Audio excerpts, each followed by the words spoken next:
오늘은 혐오 사회를 치유하는 하나님 나라의 복음이라는 제목으로 하나님 말씀 증거하겠습니다. 구피라는 열대어가 있습니다. 저희 집에서 키우고 있는데요.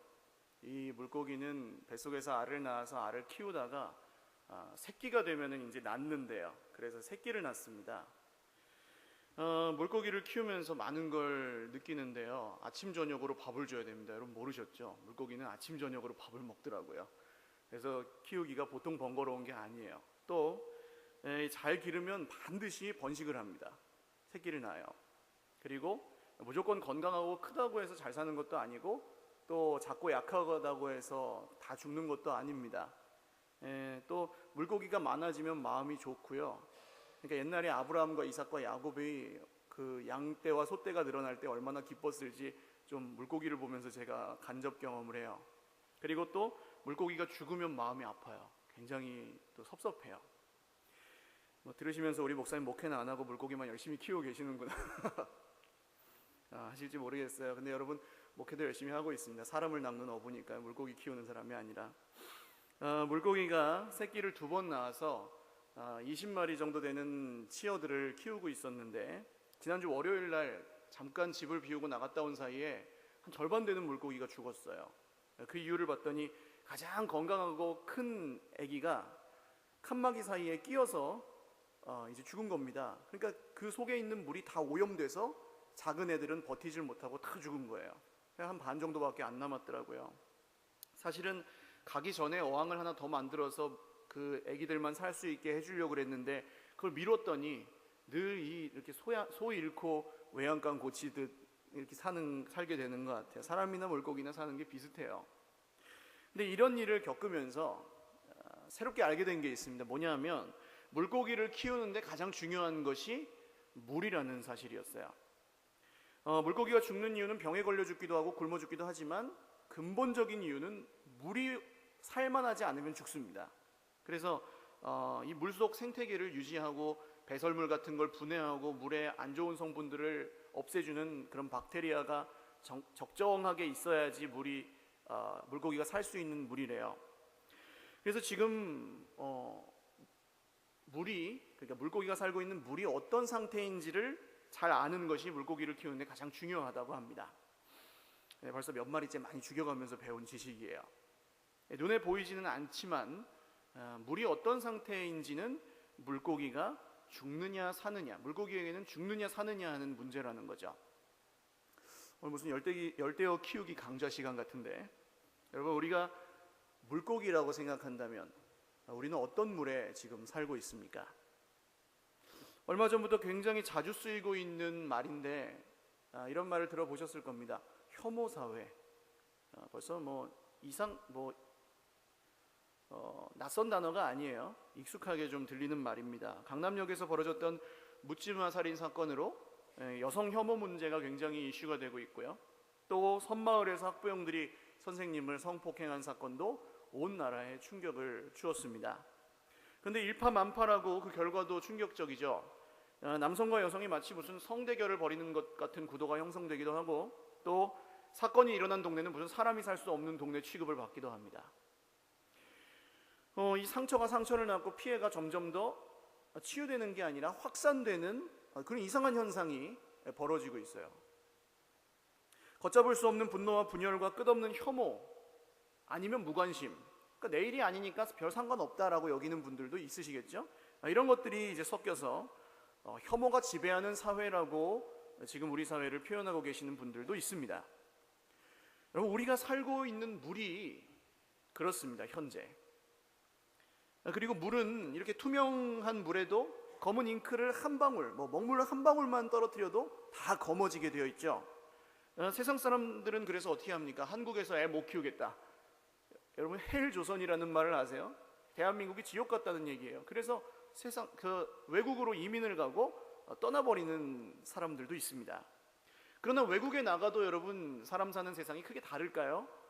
그렇지 않습니다. 문제는 자꾸 문제를 피하는 인생이 되시면 안 돼요. 문제를 피하면 예를 들어서 회사에서 김 부장이 나를 괴롭혀가지고 다른 회사로 옮기면 다른 회사에 또 김 부장 다시가 있어요. 분명히.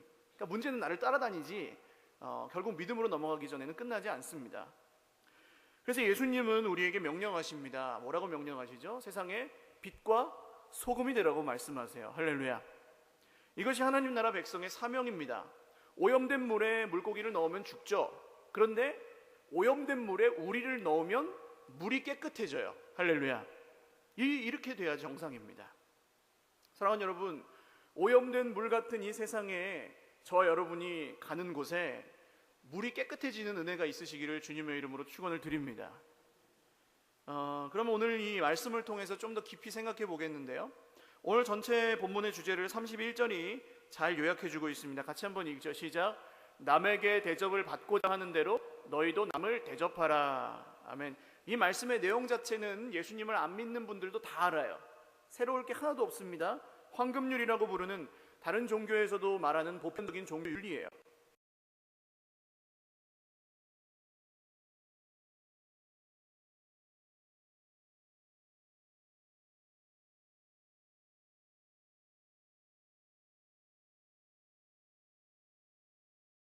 너희 아버지의 자비로움심 같이 너희도 자비로운 자가 되라. 아멘.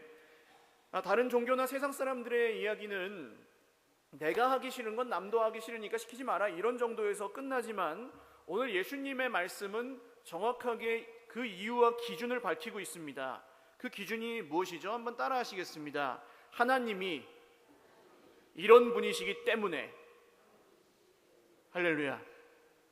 그러니까 세상의 황금률은 내가 기준이에요. 내가 하기 싫은 건 남에게 시키지 마라. 근데 사람마다 다 달라요. 그러니까 이 기준을 가지고 이 말씀을 따르면 부딪히게 되어 있어요. 그러니까 혐오 사회가 되는 겁니다. 내 맘엔 드는 건데 저 사람 맘에 안 드는 거니까 서로 미워하는 거거든요. 그런데 우리의 기준은 누구시라고요? 하나님이세요. 할렐루야. 그게 다른 점입니다. 하나님이 어떤 분이십니까? 오늘 말씀에 따르면 하나님은 은혜를 모르는 자와 악한 자에게도 인자하신 분이십니다. 정말 기가 막힐 정도로 자비로우신 분이 우리 하나님이세요. 여기 35절에 나오는 은혜를 모르는 자와 악한 자가 누구일까요? 저기 어디 교도소와 감옥에 있는 분들을 말하는 걸까요? 그렇지 않습니다. 여러분, 오늘 하나님 앞에서 내 마음이 어떤지를 다 스스로는 잘 알고 계실 거예요.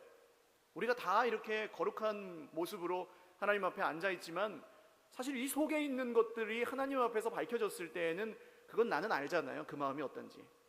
아시죠, 여러분? 그런데 하나님이 우리에게 그럼에도 불구하고 은혜를 주십니다. 할렐루야. 여러분, 우리가 어떻게 살다 왔어요? 우리의 삶의 모습이 어떻습니까? 우리 다 알잖아요, 우리 스스로는. 그런데도 하나님은 우리에게 자비와 사랑을 베푸십니다. 할렐루야. 그러니까 하나님이 얼마나 좋으신 분이에요. 이것만 생각해도 우리가 하나님이 이런 분이시라는 것을 알 수 있거든요. 그리고 하나님이 이런 분이심을 깨닫는 사람만이 이런 삶의 방식으로 살아갈 힘이 있습니다.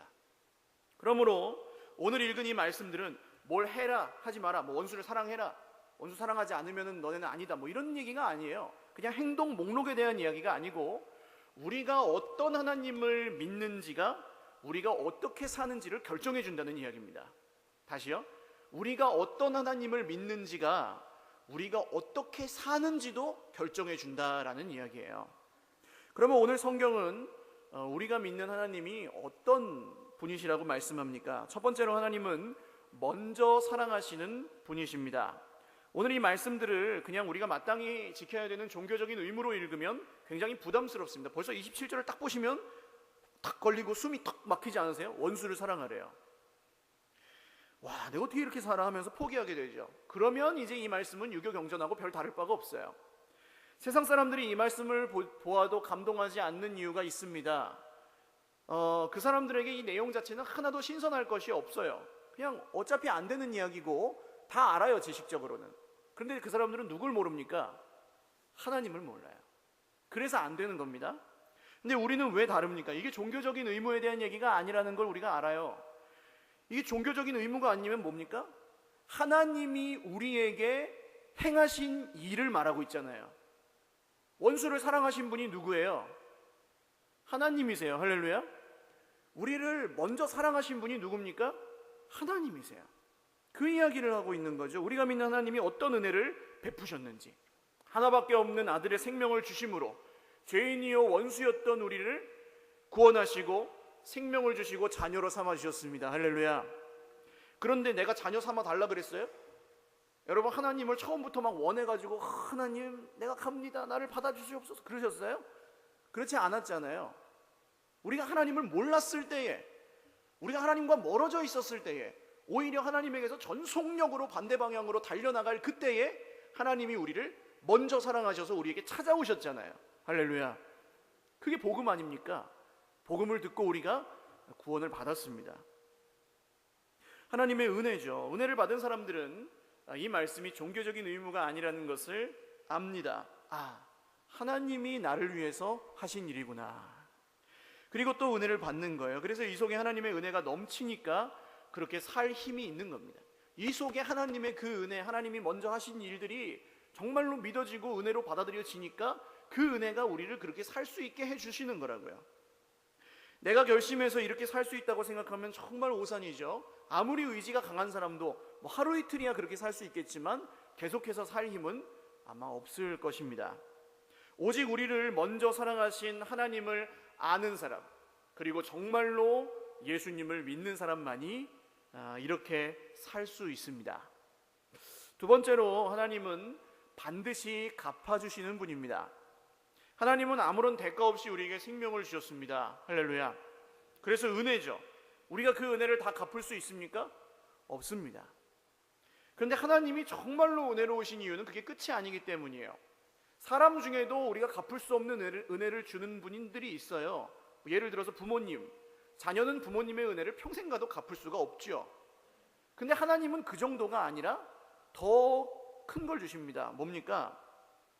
하나님이 아무 대가를 원하시지 않으시지만 우리에게는 우리의 행위와 우리의 모든 순종함과 우리의 모든 믿음에 따라서 갚아주시는 하나님이세요. 할렐루야. 예수님을 믿어서 하나님이 우리를 구원해 주셨잖아요. 한번 생각해 보십시오.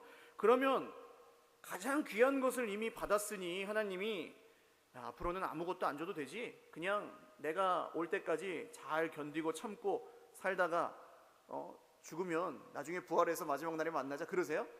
희생하고 헌신하고 섬기기만 하다가 그냥 막 지옥같이 살다가 만나자 그러세요? 그렇지 않습니다. 하나님은 예수님의 이름으로 가장 큰 복, 구원을 이미 주셨습니다. 그런데 이 땅에서 우리가 사는 동안 우리가 행한 대로 보응해 주시고, 순종하는 대로 복도 주시고, 믿는 대로 함께 하시고, 그런 은혜를 계속해서 주세요. 할렐루야. 오늘 27절에서 34절까지는 굉장히 우리를 부담스럽게 하는 불가능한 명령을 내리시는 것처럼 보입니다. 그런데 그게 끝이 아니죠. 35절 말씀을 같이 읽겠습니다. 시작. 오직 너희는 원수를 사랑하고 선대하며 아무것도 바라지 말고 꾸어주라. 그리하면 너희 상이 클 것이요 또 지극히 높으신 이의 아들이 되리니 그는 은혜를 모르는 자와 악한 자에게도 인자하시니라. 아멘. 자, 이제 그리하면이라는 말이 나와요. 우리가 이렇게 하면 하나님이 이렇게 하시리라 라는 이야기가 반대급부로 등장하죠. 원수를 사랑하고 좋게 대해주면 큰 상을 받을 것이고, 또 지극히 높으신 하나님의 아들이 되게 하신다고 말씀합니다. 상을 주시는 거예요. 또 37절도 읽겠습니다. 시작. 비판하지 말라. 그리하면 너희가 비판을 받지 않을 것이요 정죄하지 말라. 그리하면 너희가 정죄를 받지 않을 것이요 용서하라. 그리하면 너희가 용서를 받을 것이요. 아멘. 비판하지 않으면 비판을 받지도 않게 하십니다. 정죄하지 않으면 정죄를 당하지도 않게 하십니다. 용서하면 용서해 주십니다. 38절도 읽겠습니다. 시작. 주라. 그리하면 너희에게 줄 것이니 곧 후히 되어 누르고 흔들어 넘치도록 하여 너희에게 안겨주리라. 너희가 헤아리는 그 헤아림으로 너희도 헤아림을 도로 받을 것이니라. 아멘. 자, 이 처음에 주라, 뭐 비판하지 말라, 정죄하지 말라, 용서하라, 이거는 누가 누구에게 줘야 되는 겁니까? 우리가 남에게 줘야 되는 거죠. 그런데 그리하면 다음에는요, 너희에게 줄 것이니는요, 누가 누구에게 주는 거예요? 하나님이 우리에게 주는 거예요. 할렐루야. 그러니까 여러분, 세상의 황금률과 하나님의 황금률이 극명하게 갈리는 차이가 바로 여기에 있습니다. 세상에서는 내가 남에게 받고 싶은 대로 주면 그 사람도 나에게 받고 싶은 대로 주는, 서로 주고받는 관계잖아요. 그런데 내가 받고 싶은 거랑 저 사람이 받고 싶은 거랑 틀리면 끊어지게 되어 있는 거죠. 그러니까 안 돼요. 그런데 이 성경의 황금률은 끝없이 되는 이유는 뭡니까? 우리가 남한테 주면 누가 우리에게 주세요? 하나님이 우리에게 주세요. 할렐루야. 신실하시고 변함없으시고 약속을 어기지 않으시고 무한하신 하나님이 우리에게 끝없이 주신다고요. 반드시 갚아주신다고요. 그래서 우리 속에는 아무것도 없는데 계속 줄 수 있는 것은 이 원리에 따라서 줄 수 있는 겁니다. 그러니까 세상 사람들은 이렇게 하다가 막히면은 물이 오염되고 다 죽고 그러는데, 우리는 끝없이 주시는 하나님의 그 은혜가 속에서 나오기 때문에 이 세상의 그 더러운 물을 치유할 수 있는 사람들이 된다고 하는 것이죠. 그런데 여러분, 우리가 남에게 주면 하나님이 우리에게 주신다는 이 말씀을 믿으시길 바라요. 할렐루야. 네, 그러면 어떻게 주십니까? 이거 한번 같이 다시 읽어보셔야 될 것 같아요. 읽으시죠. 시작. 후히 되어 누르고 흔들어 넘치도록 하여 너희에게 안겨주리라. 아멘. 여러분, 되박 아시죠? 네모난 거, 양을 재는데 곡식이나 땅콩이나 이런 거 되어가지고 주는 그 한 대 두 대 할 때 돼 아닙니까? 거기에다가 후히 되었어요. 머슴밥 같이 이렇게 높이 쌓은 거예요. 그리고 나서 이 자체가 벌써 넘치는데 그걸 어떻게 하신다고요? 누르고 꾹꾹 눌러 담으십니다. 근데 거기서 또 끝이 아니에요. 더 들어갈 자리가 없을 만큼 누른 다음에 그 다음엔요, 흔들면 어떻게 돼요? 입자가 입자 사이로 들어가서 빈자리가 없어질 만큼 이제 꽉 차게 되는 거죠. 근데 그게 또 끝이 아니에요. 그 위에 또 부어요. 예, 넘치도록 하여 그래서 너희에게 안겨주리라. 할렐루야. 우와. 여러분 한번 감탄하셔야 돼요. 여기서는 한번 따라 하시겠습니다. 우와. 하나님 그런 분이세요. 이렇게 주시는 분이세요. 예수님이 이 정도로 벅차는 넘침을 표현하신 적이 그렇게 많이 없습니다. 그리고 그 다음에 여러분, 이 너희가 헤아리는 그 헤아림으로 너희도 헤아림을 도로 받을 것이니라 그러셨는데, 이 말씀은 사실 헤아리고 뭐 판단하고 이런 얘기가 아니라 앞에서 되다 하는 그 동사를 써요. 그래서 너희가 되어준 되박으로 하나님도 너희에게 되어주실 것이다, 그런 뜻입니다. 우리가 남에게 준 되박대로 하나님이 주시는 되박도 그만큼이라는 거예요. 그러니까 이게 여러분, 하나님 째째하지, 우리가 요만큼 줬으면 하나님 이만큼 줘야지, 그게 아니라 우리가 예수님을 믿어서 믿음이 자라잖아요. 그럼 점점 더 많이 섬길까요? 적게 섬길까요? 많이 섬기겠죠. 점점 더 많이 도울까요? 적게 도울까요? 많이 돕겠죠. 많이 사랑할까요? 적게 사랑할까요? 많이 사랑하겠죠. 그러면 우리 되박이 커질까요? 작아질까요? 커지죠. 점점점 커지죠. 우리가 남에게 되어주는 대박이 점점 커져요. 그러면 그 대박에다가 채워주시는 분은 누구라고요? 하나님이 채우신다는 겁니다. 할렐루야. 그 대박을 내가 안 채워도 된다고요. 내 속에 있는 걸 퍼주지 않아도 내 넓어진 그 대박을 하나님이 채우시고 부어주신다는 그런 약속의 말씀이 바로 이 말씀입니다. 사랑하는 여러분, 은혜는 공짜이지만 하나님은 공짜가 없는 줄 믿으시기를 바랍니다. 하나님은 반드시 갚아주시는 하나님입니다. 채워주시는 하나님이십니다. 이걸 믿으시고 여러분, 정말로 그 은혜의 바다에 뛰어드실 수 있기를 바라요. 내 속에서 뭘 퍼주려고 하는 인생이 되지 말고 하나님이 주시는 은혜가 나를 통해서 온 세상에 퍼져나가는 하나님의 사람들이 되시기를 주님의 이름으로 축원합니다. 이 끝도 없이 주시는 하나님이 그러면 무엇을 주시는가? 다시 한번 마지막 세 번째 원리인데요, 같이 한번 읽어보겠습니다. 시작. 하나님은 자기 자신을 주시는 분이다. 아멘. 끝도 없이 주시는데 뭘 주시냐면 자기 자신을 주신대요. 아까 이 말씀들이 불가능한 명령이라고 했습니다. 성경의 대부분의 말씀들이 우리가 제정신으로는 따를 수 없는 말씀들이에요. 뭐 보기만 해도 가늠한 거고 미워하기만 해도 이미 살인한 거라는데 우리가 그걸 어떻게 따릅니까? 그런데 믿음이 아무리 좋은 사람도 이 말씀 앞에서 내가 이렇게 살 수 있습니다 하고 자신 있게 말할 수 없지만, 그 다음 말씀에서 하나님이 분명히 넘치게 주신다고 했어요. 뭘 주신다는 겁니까? 근데 좀 정확하게 표현하기가 어려우시죠? 주시는 건 알겠는데 뭘 주시는지에 대해서는 넘치게 주신다는 건 주시는 정도에 대한 얘기지 뭘 주신다고는 그 얘기는 아니잖아요. 근데 우리가 성경 전체를 통해서 여기서 하나님이 후히 되어 누르고 흔들어 넘치도록 하여 주시는 게 뭔지 짐작할 수 있습니다. 이런 건 여러분 성경에서 하나밖에 없습니다. 뭘까요? 성령을 주십니다. 할렐루야. 우리 힘으로 원수를 사랑할 수 없다는 걸 하나님이 아실까요? 모르실까요? 우리가 우리 힘으로 순종할 수 없다는 걸 아실까요? 모르실까요? 아시죠? 그래서 예수님이 뭐라고 하세요? 나는 올라가지만 그와 같이 너희를 버려두지 않고 내가 너희에게로 오리라 그러시잖아요. 그날에는 내가 아버지 안에, 너희가 내 안에, 내가 너희 안에 거하는 것을 너희가 알리라 그러시잖아요. 그래서 성령을 받은 사람은 예수님이 나와 함께 하심을 알아요. 성령을 받은 사람은 하나님이 나와 함께 하신다는 것을 믿어요. 그러니까 그 사람의 속에 하나님이 있으니 흘러 넘치지 않고 뭐 재간이 있습니까? 하나님이 있으면 넘쳐야 정상이죠. 내가 있으면 넘칠 게 없죠. 내 속에 내가 너무도 많으면 그분이 계실 자리가 없고, 내 속에 하나님이 계시면 넘치는 인생이 되는 건 당연한 겁니다. 그래서 막 흘러 넘치는 인생이 되는 거예요. 여러분, 제가 닮아야 놀자라는 영화 얘기 자주 드리잖아요. 조폭들하고 스님들하고 싸우는데 뭐 갖고 싸웁니까? 밑 빠진 독에 물 붓는 거 가지고 싸우잖아요.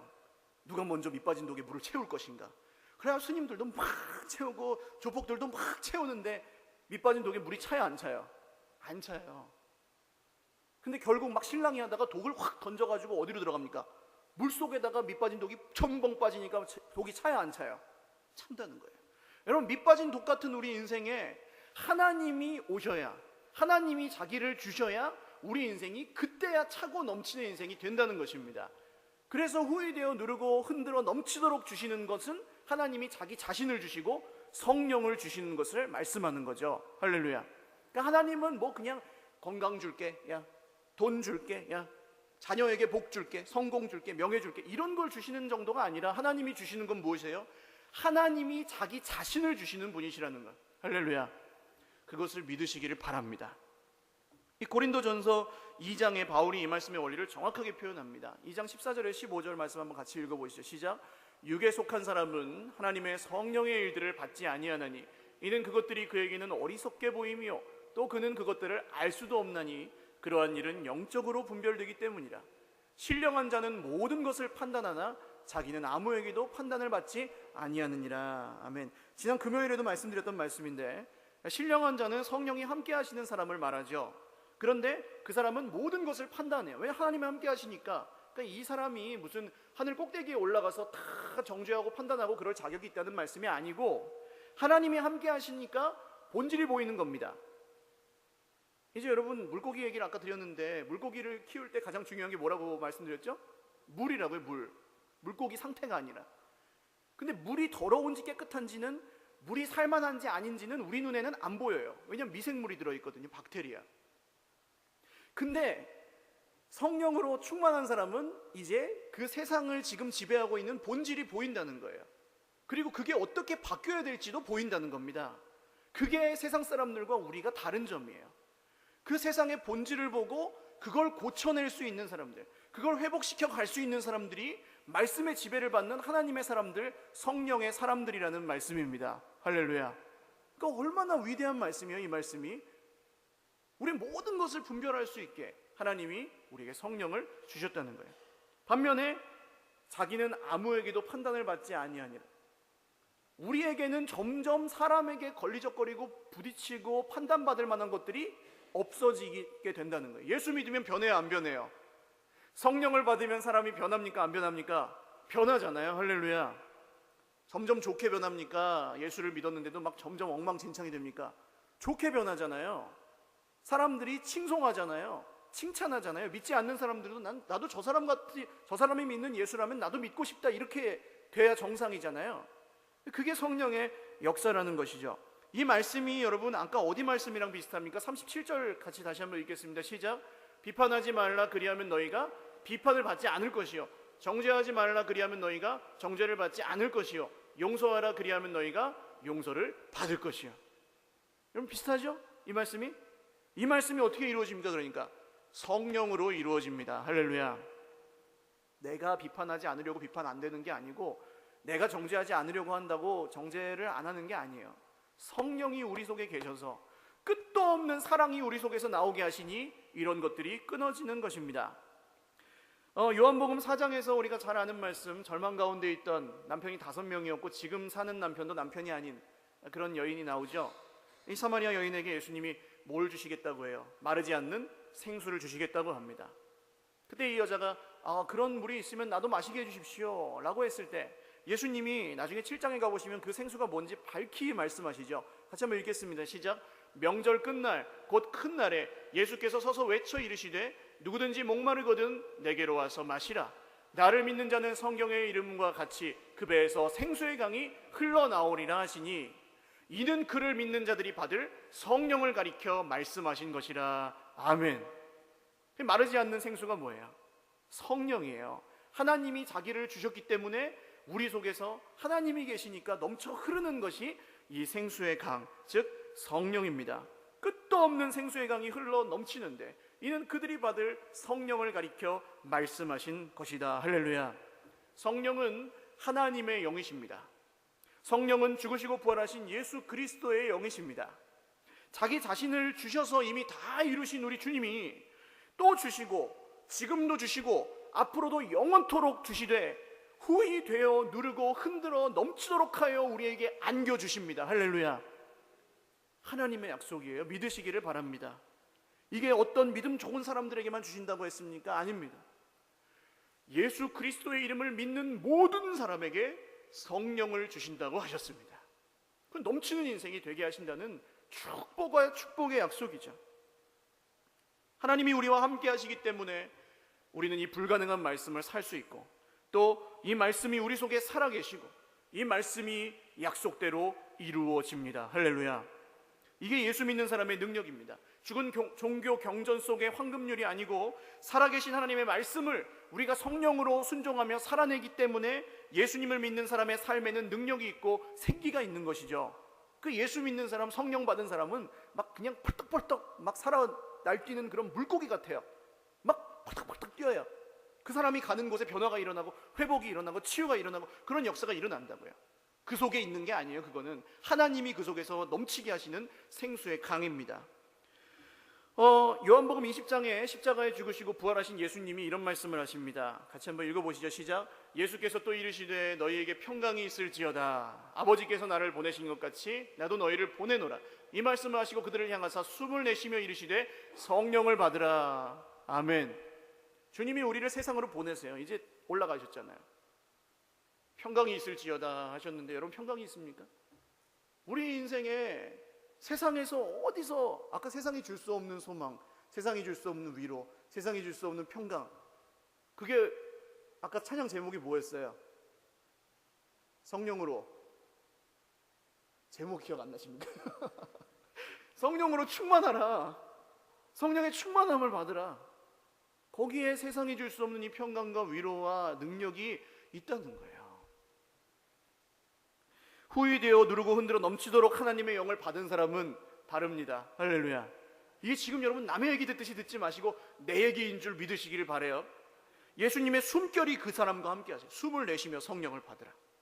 하나님의 약속은 무슨 세상에서 잘 살고 성공하고 복받고 안 아프고 그 정도가 아니고 문제 안 생기는 정도가 아니고 재수 안 없는 재수가 좋은 그 정도가 아니고 하나님이 자기 자신을 주시는 것이 하나님의 사람들, 순종의 사람들, 성령의 사람들에게 주시는 은혜입니다. 하나님의 변함없는 약속, 태초부터 지금까지 앞으로도 영원토록 내가 내 자신을 너희에게 주겠다. 할렐루야. 내가 내 자신을 너희에게 주었다. 할렐루야. 내가 내 자신을 너희에게 주고 있다. 할렐루야. 내가 내 자신을 영원토록 너희에게 주겠다. 이게 하나님의 약속이라고요. 내가 너희와 영원히 함께하리라는 성령의 약속을 믿으시기를 주님의 이름으로 축원합니다. 성령이 함께 하시는 사람만이 하나님의 다스림을 받을 수 있어요. 하나님 나라가 딴 게 아니야. 하나님이 다스리시면 하나님 나라인데 성령으로 충만한 사람만이 하나님의 다스림을 받으려고 해요. 안 그러면은 저 세상에 가서 자기의 다스림을 받고 세상의 다스림을 받고 돈의 다스림을 받고 그렇게 살죠. 또 성령으로 충만한 사람만이 하나님의 다스림을 받으라고 권할 수 있습니다. 그때 능력이 있어요. 성령으로 충만해서 하나님의 다스림을 받는 사람이 얘기를 해야 그게 능력이 있다고요. 여러분, 예수님의 이름이 전해지지 않는 이유가 뭡니까? 나도 다스림을 받지 않는 그 이름을 전하는데 무슨 능력이 있겠어요? 나에게 기쁨이 아닌 이름을 어떻게 복음이라고 전해서 그게 그 사람에게 기쁨이 되겠냐고요.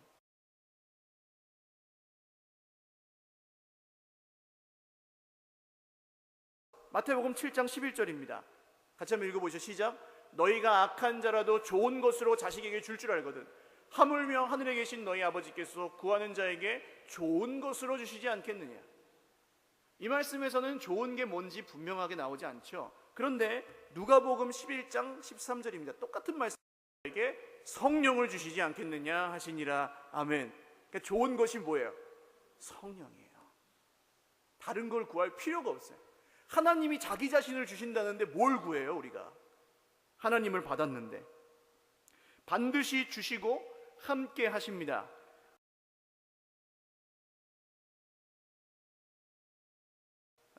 이제 39절에서 49절까지 나오는 이야기가 그 이야기인데요. 네 가지 얘기가 나와요. 사람의 속에 있는 것들이 입으로 나온다. 이 주님께 순종해서 입술 하나도 다스림 받지 못하는 사람이 어찌 좋은 열매를 맺는 좋은 나무라고 할 수 있냐고요. 입술도 순종 안 하는데. 반석 위에 세운 집, 모래 위에 세운 집. 순종에 대한 이야기입니다. 여러분, 이 순종, 진심으로 사랑하는 여러분, 성령의 충만을 받지 못하신 분들, 혹은 성령이 계신 줄 잘 모르셨던 분들, 또 성령이 계시다는 건 알지만 예수 믿는 게 하나도 기쁘지도 않고 사는 게 재미도 없는 분들에게 정말로 주님의 이름으로 진심으로 구합니다. 권합니다. 순종하시기를 주님의 이름으로 축원합니다. 여러분, 좀 강조해서 말씀을 드려야 돼서 제가 요새 잘 쓰는 표현인데, 똥으로 된장을 만든다 그래도 하나님이 그래도 순종하실 수 있기를 주님의 이름으로 축원합니다. 말도 안 되는 이야기를 하나님이 하시는 것 같아도 순종해 보십시오. 그리고 계속해서 순종할 때 어떤 일이 일어났는지를 보세요. 순종하는 사람에게 성령의 충만이 임합니다. 반드시. 불순종하면 성령의 역사할 수가 없어요. 순종이 열쇠입니다. 이 하나님 나라의 원리는 두 가지 중요한 특징이 있는데 아주 단순해요. 복잡하지 않아요. 아주 쉬워요. 듣고 순종하면 돼요. 그게 믿음이에요. 하나님은 공부를 많이 한 사람을 원하시지 않아요. 기도를 많이 하는 영파를 원하시지 않아요. 하나님은 무슨 선행을 많이 하고 사회에 무슨 사회사업을 하는 그런 사람을 원하시는 게 아니에요. 듣고 순종하는 사람을 원하십니다. 할렐루야. 그런데 또 한 가지 특징은요, 그런 사람을 찾기가 어려워요. 자기 뜻에 따라서 말씀을 많이 공부하고 기도를 많이 하고 좋은 일을 많이 하는 그런 사람들은 있어요. 그런데 순종하는 사람은 찾기 어려운 게 또 하나의 특징이에요. 사랑하는 여러분, 오늘 하나님이 찾으시는 사람은 정말로 저와 여러분처럼 평범하지만 이 속에 정말 정금과 같은 믿음을 간직하고 무슨 말씀을 하시든지 하나님께 순종하는 한 사람을 찾고 계시는 줄 믿으시기를 바랍니다. 오늘 하나님이 찾으시는 순종하는 그 한 사람이 저와 여러분이 되시기를 주님의 이름으로 축원합니다. 순종의 사람이 성령의 사람이 될 것입니다. 이제 말씀을 맺습니다. 오늘날 이 혐오 사회, 불신과 분노와 불신으로 가득 찬 세상에서 여러분 어떻게 살아가시겠어요? 이걸 우리가 끊어낼 힘이 있습니까? 내일이 아니니까 무관심할 수는 있겠죠. 근데 나는 어찌 산다 그래도 내 자녀들에게는 어떻게 살라고 하시겠어요? 어떻게 살라는 길을 제시하실 것이 있습니까? 역사를 조금 보셔야 돼요. 2000년 전에 로마 제국은 세계를 지배하는 강대국이었습니다. 근데 황제를 숭배하고 물질을 숭상하고 권력을 추앙하는 그런 나라였죠. 세상 나라의 전형적인 모습. 퇴폐와 향락이 막 판을 치고 동성애 같은 건 그때는 아주 평범한 일이었습니다. 고위층은 남자 애인들을 다 갖고 있었어요. 예수님이 승천하셨고 남은 사람들은 그 사회의 주류도 아닌 로마인도 아닌 유대인들, 소수민족이었고요. 그 중에서도 무시당하고 핍박당하고 막 버러지 취급을 받는 어부, 세리 그런 사람들이었어요. 예수님이 남겨놓으신 미약한 빛은 마치 이 세상 나라의 거센 바람 앞에 풍전등화 같았습니다. 근데 아주 놀랍게도 성령이 제자들과 함께 하시니까 어떤 일이 일어나요? 오직 성령이 너희에게 임하시면 너희가 권능을 받고 예루살렘과 온 유대와 사마리아와 땅끝까지 이르러 내 증인이 되리라. 그런 일이 실제로 일어납니다. 그래서 이 복음을 믿은 사람들이 교회를 만들고 그 예수님을 믿는 믿음이 하나님 나라의 역사가 온 로마를 뒤흔들어요. 네로 황제 아시죠? 네로 황제로부터 그 이후에 모든 황제들이 거의 대부분 기독교를 박해합니다. 그게 1, 20년 얘기가 아니고 자그마치 311년까지 계속된 얘기예요. 수백 년 동안 박해를 받았어요. 아버지가 돌아가셨어요. 예수 믿다가. 근데 아들이 믿어요. 예수 믿다가 전 재산을 다 뺏겼어요. 근데도 믿어요. 예수님을 믿다가 그러니까 그때는 목사? 그럼 즉결 처분이에요. 그 정도였어요. 마지막 때의 박해는. 디오클레티안이라는 황제가 그렇게 죽였습니다. 근데 여러분, 그 힘센 로마가 하나님 나라 백성들을 꺾질 못했어요. 그리고 기독교가 공인됐습니다. 여러분, 우리나라는요, 합정동 양화진에 가보면 절두산 순교성지가 있고 선교사 묘원도 같이 있죠. 절두산이 왜 절두산입니까? 목을 잘라서 절두산이거든요. 원래 잠두봉이라는 이름인데 절두산으로 바뀌었어요. 목을 너무 많이 잘라서. 거기서 예수님 믿는 사람들은 거기서 다 목을 잘라 죽였어요. 전국적으로 예수님을 믿어서 1800년부터 이 쇄국정책 끝날 때까지 죽은 사람들의 수를 10,000명 이상으로 추산합니다. 전국에서. 여러분, 1만 명 이상이 예수를 믿다가 목숨을 잃었어요. 물론 천주교인들인데 그때는 이 사람들이 썼던 그 편지를 보면요, 얼마나 간절히 예수님을 믿고 사모하는지, 세상에 어떤 복도 필요 없고 예수님만 믿게 해주십시오. 그 얘기밖에 없어요. 조선의 쇄국정책이 그러나 그 하나님 나라의 백성들을 꺾을 수가 없었습니다. 일제시대는요, 3.1운동의 독립선언서를 낭독했던 분들의 33인 민족 대표 중에 16명이 기독교 인사였습니다. 물론 그 중에 번절하신 분도 있고 친일하신 분도 있다고 하지만 거기서 우리나라는 독립국가입니다. 우리나라 하나님의 나라입니다 하고 읽고 잡혀 들어가신 분들이요, 일제의 총칼도 하나님 나라 백성들을 꺾을 수가 없었어요. 교회가 지금도 이렇게 살아 숨쉬고 있잖아요. 6.25는요, 우리 이 자리에 안 계시는데 구순이 권사님이라는 분이 계세요. 우리 교회에 95세 지금 병원에 기력이 거의 다 하셔서 그야말로 주님 부르심을 기다리며 기도하고 계십니다. 눈이 안 보이시고 몸도 불편하신데 작년까지만 해도 새벽 기도를 빠지지 않으셨어요. 이분이 젊으셨을 때 6.25가 터졌습니다. 공산당이 교회로 밀고 들어왔어요. 동무, 여기 집회 장소로 쓰려고 하니까 내놓으라오. 권사님이 나를 죽이고 쓰든지 절대로 못 내준다. 여기는 하나님께 예배드리는 곳이다. 근데 공산당들이 권사님 건들지 못했대요. 왜요? 인민해방군인데 그 힘없는 여자를 죽일 수 없잖아요. 그러면은 여론이 안 좋아질 테니까. 하나님의 보호하심이죠. 그렇게 지켰습니다. 믿음을.